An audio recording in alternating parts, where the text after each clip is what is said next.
Oi, antifridas, oi, feministas confusas e feministas desinformadas que vêm aprender aqui no meu canal.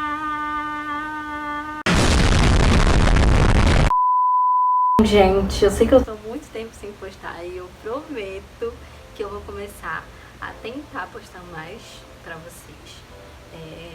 A gente tem que entrar em todos os lugares pra poder tirar a influência que o feminismo tem na mídia, né? Mas enfim. Então vamos começar o vídeo sem mais delongas, porque eu também odeio aquelas introduções longas de vídeo que a gente tem que ficar pulando até chegar no assunto. 1, 2, 3. Nós vamos refutar um vídeo que foi publicado em 2016, lá atrás, né? Então nesse vídeo, espero que eu não leve um processo, né? Mas também se eu levar, e aí, já dizia Mateus, bem-aventurados são aqueles que são perseguidos por causa da justiça, pois deles é o reino dos céus. Sim, gente, eu vou dar play no vídeo, então vamos começar.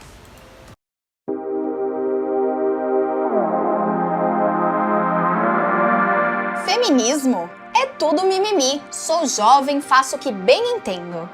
O fato de a mulher só poder votar em 1897, depois de 21 anos de muita luta, muitos protestos e greves, não tem nada a ver com feminismo? Eu acredito que a todo o momento, desde quando eu criei minha página, lá em 2018, desde sempre, as feministas tentam jogar na nossa cara de que nós temos que nos curvar para o movimento, porque ele conquistou todos os nossos direitos, mas não é bem assim. E lá atrás, no direito ao voto, que foi lá atrás mesmo, as sufragistas, primeira onda, movimento nascendo, as feministas procurando voto e tudo mais, não conquistaram nada. E logo adianto, já tem até aqui a frase na minha parede da Simone de Beauvoir, que a ação das mulheres por direitos legítimos não passou de uma agitação simbólica, ou seja, o feminismo não conquistou nada para as mulheres. O voto nunca foi questão de gênero, e sim de renda.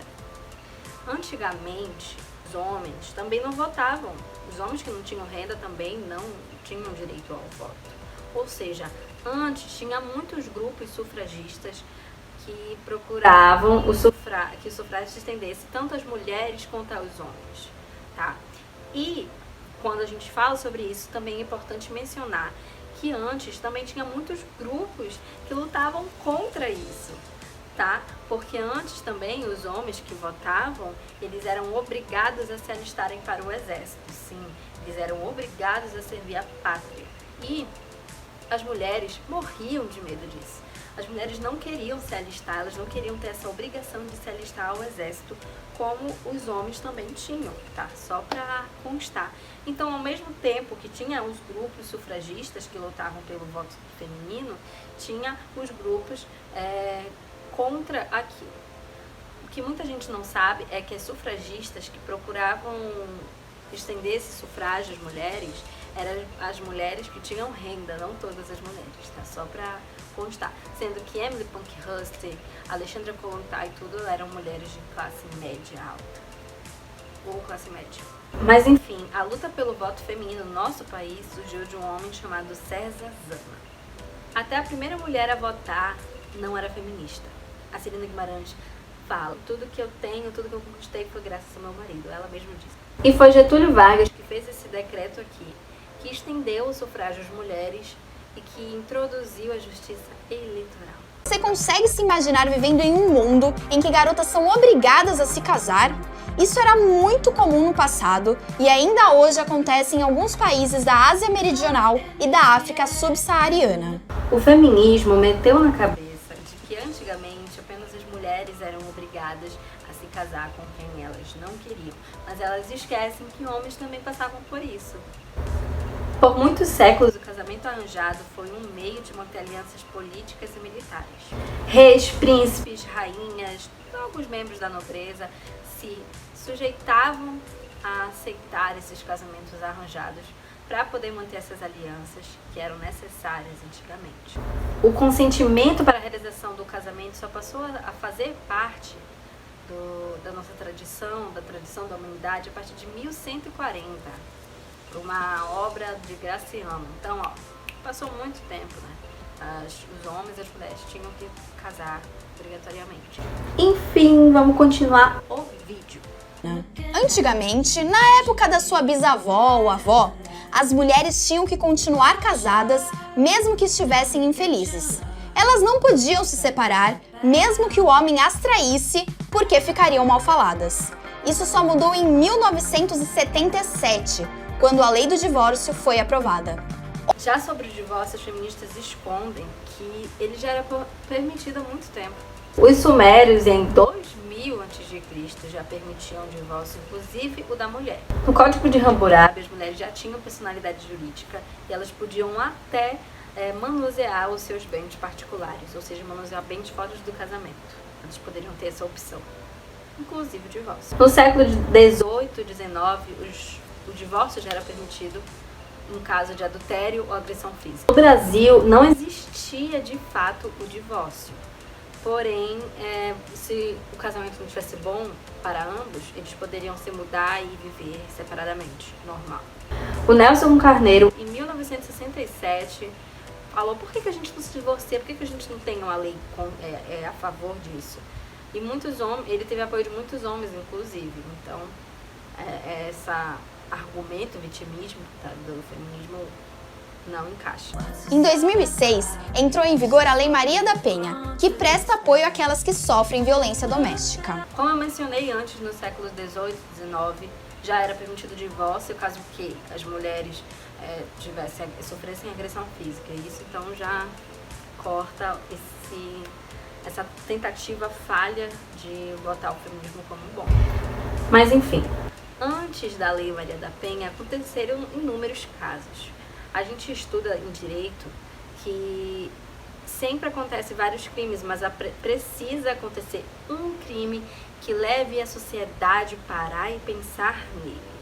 Tipo a Lei Carolina Dickmann, por exemplo. Então a Lei Maria da Penha aconteceu por esse fator também. Levou algo na sociedade inteira, no Brasil inteiro, que fez que essa lei fosse criada. Então dizer que foi criada por conta do feminismo, não foi, vocês estão mentindo, então parem de cair nisso. Assim como essa lei como a lei de assédio, de estupro. Se você parar para pensar, foi há apenas 54 anos que a mulher passou a ter direito à herança e a requerer a guarda do próprio filho. Sobre herança, feministas como Margaret Sanger disse que isso não era legal de lutar, não deveríamos lutar a favor da mulher ter direito à herança, não deveríamos fazer isso. O foco do feminismo é lutar pela escravidão biológica. Direitos como voto, como propriedade de herança, como divórcio. Para quê?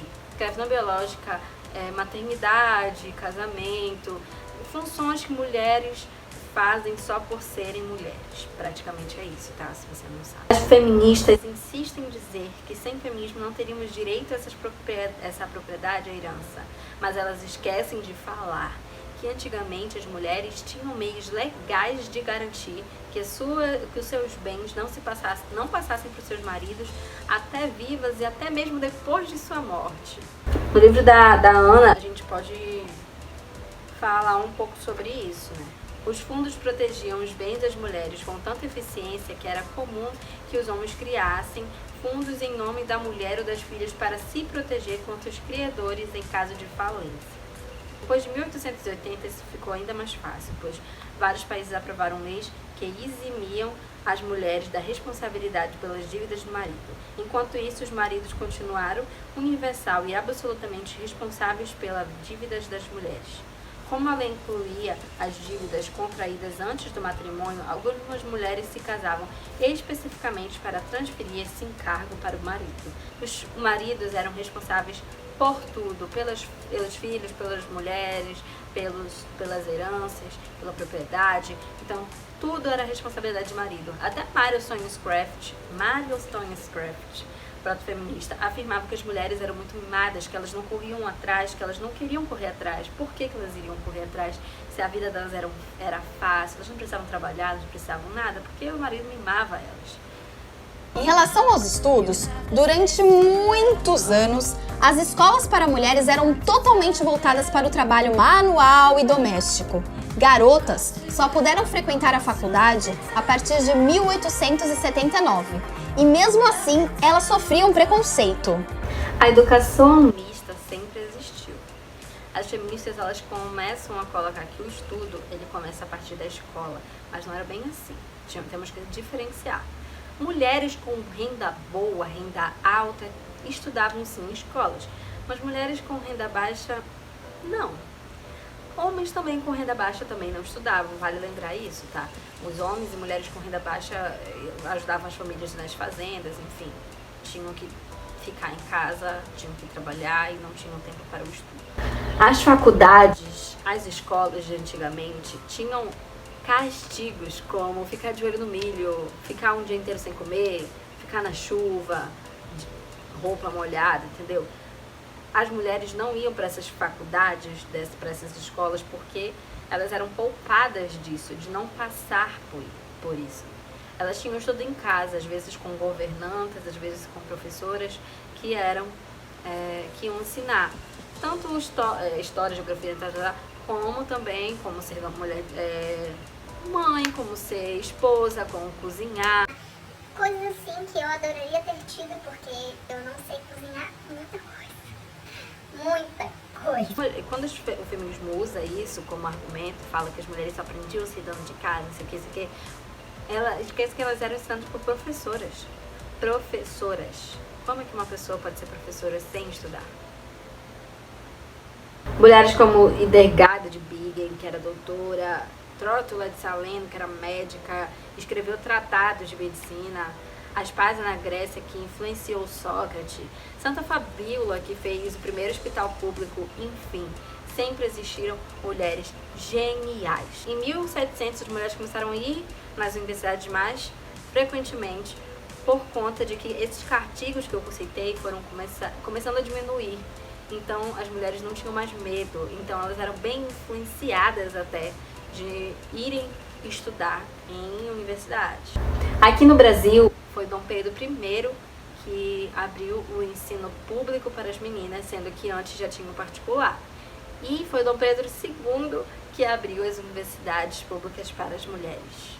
Então, muito obrigada, viu? E mais uma vez, o feminismo não teve nada a ver com isso. Até a época da Revolução Industrial, a mulher só podia ser dona de casa, não havia outra opção. Foi a partir deste período que ela começou a trabalhar em fábricas. Ainda assim, ela precisou da autorização do marido até 1960. Falar que o trabalho é um direito é contraditório, já que por muito tempo o trabalho era dito como uma necessidade, tá? O trabalho sempre existiu, tanto para homens quanto para mulheres, e principalmente mulheres de baixa renda, tá? Lembrando disso novamente. Porém, durante as guerras, a renda do homem caiu muito, os impostos ficaram muito altos, as mulheres tinham que retornar ao trabalho novamente. E também, depois que as guerras passaram, as mulheres saíram do trabalho e os homens continuaram trabalhando sozinhos para manter a casa. Sim, elas não queriam isso, elas não precisavam disso, elas não estavam muito afim porque o trabalho antes era pesado. Até hoje é, mas antes era pior. Sabe aquele post da Rose? Eu acho que você com certeza já conhece, que é esse aqui. Foi usado pelo governo para poder incentivar as mulheres a trabalharem. Vamos terminar logo esse vídeo que eu já tô enjoada. 62.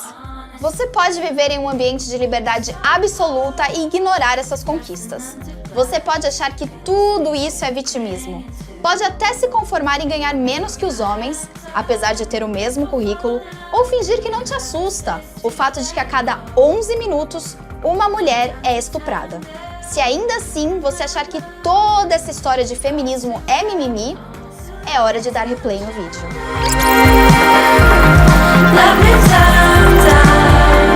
Já olhou pra alguém e pensou, o que passa na cabeça dela? A minha vida aqui é uma desgraça, é problema o tempo todo, não tenho paz para absolutamente nada, não posso mais tomar um caldo de cana na rua, comer um pastel.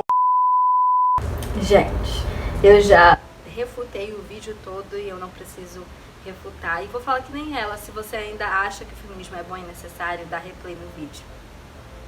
Eu não preciso falar nada, vá e estude, não acredite em sites, não acredite em canais por aí na internet, não acredite em nada. Vá atrás, compre um livro e comece a estudar a verdade sobre o feminismo, que não é essa que espalham por aí. Não adianta se orgulhar de não estar sendo submissa ao homem quando você é submissa a várias mulheres. Submissão é submissão, não importa a quem. Se você gostou do vídeo, deixa o seu like, se inscreva no canal se você não for inscrito. Se você caiu aqui nesse vídeo de paraquedas, meu nome é Ana Letícia, só por falar mesmo assim, porque eu não falei no vídeo, mas não, tudo bem, tudo bom. Então, eu sou a Ana Letícia, sou a dona deste Instagram aqui, e eu acho que é por isso que a maioria das visualizações do meu vídeo são de lá. Então, me siga se você não conhece ele. Eu tenho TikTok, gente. Sim, é esse aqui, que pode ser derrubado a qualquer momento, por isso que eu não me divulgo muito. Mas como eu disse no começo do vídeo, a gente tem que estar em várias redes sociais para tirar essa influência do feminismo. É só isso, gente. Então, enfim, até o próximo vídeo. Eu espero que vocês tenham gostado desse. Um beijo.